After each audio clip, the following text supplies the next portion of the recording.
The first scream cut through the celebration like a knife. My bag! My bag is gone. The drum stopped mid-beat. The dancers froze. Even the Hamatan wind seemed to pause. All eyes turned to Mama Ifunanya, whose wrapper had slipped from her waist as she clutched her chest, eyes wide with fear. She stood directly in front of the man in red, the man everyone had come to welcome. The man called Father Christmas. He was tall and round, his red robe glowing under the afternoon sun, white beard flowing over his chest. His laughter had been booming only seconds ago. Now it echoed strangely. Ho, ho, ho!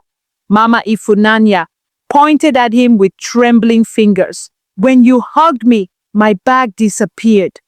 The crowd murmured. The chief, Igwe Okori, tightened his grip on his staff of office.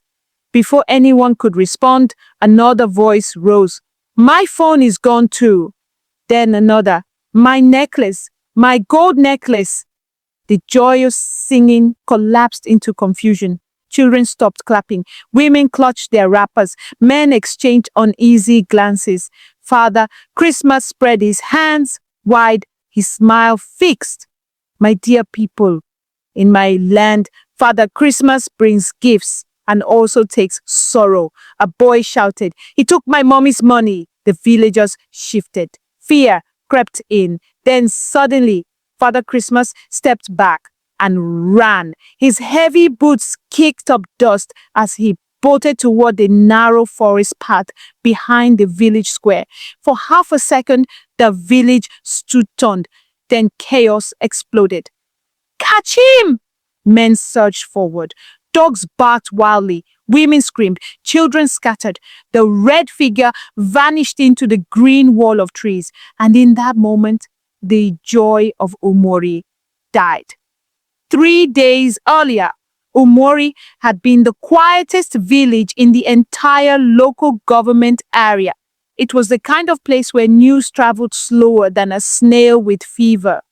No electricity, one small radio, one broken television. Life moved on the backs of goats and the rhythm of hoes hitting soil. Until the letter came. It arrived tied to the back of a dusty motorcycle. The rider jumped down and handed it to the village secretary, Nweke. Nweke read it and gasped. The words were written in bold.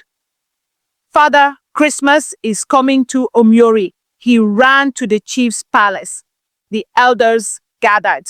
The message explained that a wealthy humanitarian group from Lagos would be visiting to donate gifts, food, clothes, medicine, and money for development. The man leading the visit was known across cities as Father Christmas. Hope erupted. All women cried. Young men danced. For the first time in years, Umuorie would be seen. Preparations.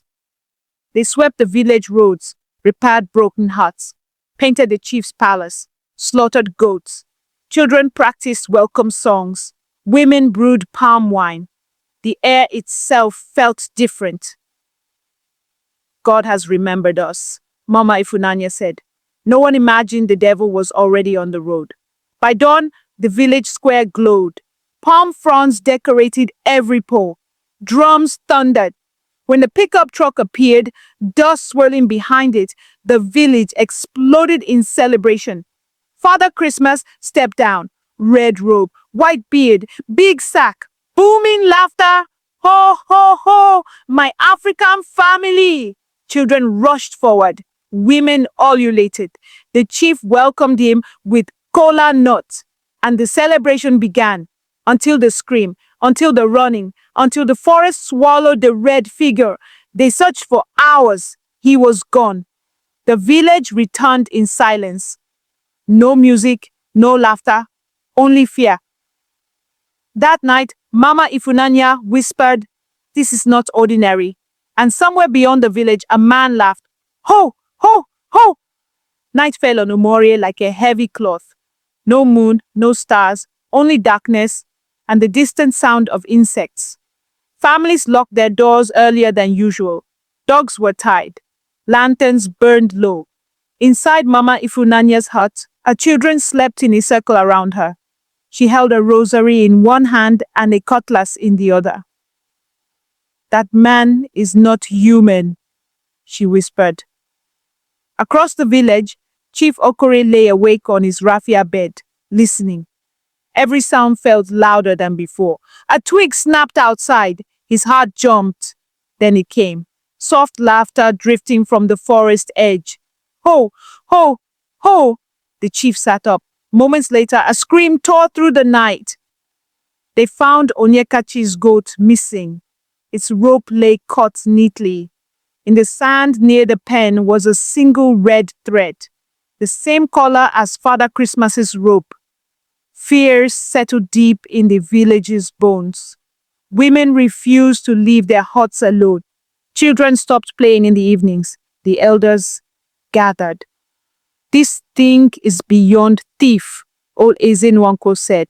"It is a trickster spirit."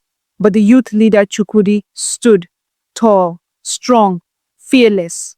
"Spirit or man, we will catch him." The village youths sharpened cutlasses and prepared traps. That night, something worse happened. Chief Okore's palace was entered. His ceremonial crown, his wife's jewelry, the donation money from the visitors, all gone. Only a red glove lay on the floor. Chief Okore wept openly. "He has shamed me before my people." At dawn, the village rose with fire in their blood. Tracks led toward the old forest trail. They followed them for hours, but the trail vanished near the river. It was as if the earth swallowed him. Children cried from hunger. Mothers whispered prayers. No one laughed anymore. On the fourth day, Chukwudi made a plan. They announced loudly that new donations had arrived. The money would be kept in the village hall overnight. The village pretended to relax, but the youths hid in the ceiling, behind mats, under benches. That night, the wind howled. An owl hooted. Then, footsteps. The door creaked. A red shadow slipped inside. The sack opened. "Ho! Ho!" Before he could finish, "Now!" Men dropped from the ceiling. They grabbed him. He struggled fiercely. The beard was ripped off. The wig fell. The legend of Father Christmas collapsed. Under the costume was a thin man with scarred cheeks and burning eyes. He laughed. "You people still believe in miracles." They tied him, dragged him into the square. At sunrise, the village gathered, and he spoke. He was once from Umuorie, a boy chased away for stealing. He returned with disguise and anger. "I wanted you to worship me, then fear me." The chief's voice shook. "What shall we do with him?" The village answered together. "Exile." They burned the red robe, marched him to the boundary, and warned him never to return. As he walked away, he laughed softly. "Ho, ho, ho." After the stranger was driven out, Umuorie did not celebrate. No songs, no drums, no laughter, only silence. The burned remains of the red robe still smoldered at the village boundary, sending thin smoke into the sky like a warning to the spirits. People returned to their homes slowly. Children kept close to their mothers. Men walked in groups. Even dogs were uneasy. That night, the moon finally appeared, pale and weak, as if afraid to shine too brightly. Mama Ifunanya whispered to her children, "Sometimes the devil comes wearing blessing." Days passed. They replaced broken locks, repaired the palace. The chief's wife received comfort from the women.